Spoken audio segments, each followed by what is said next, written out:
Starting to invest can seem daunting, but it's easier than you think.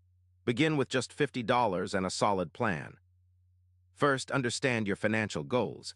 Are you saving for a short-term goal or long-term wealth?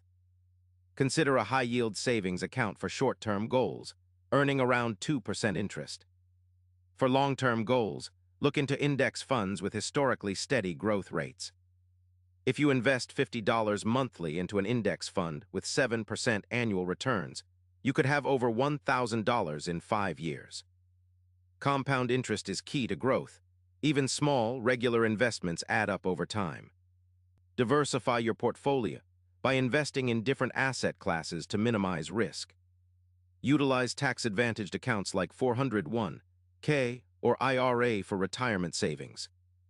Automate your investments to make saving easier and less prone to being neglected. Monitor your investments periodically, but avoid making emotional decisions based on short-term market fluctuations.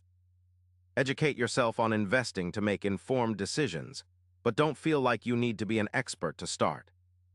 Lastly, be patient and consistent. Investing is a long-term game, and steady progress is key.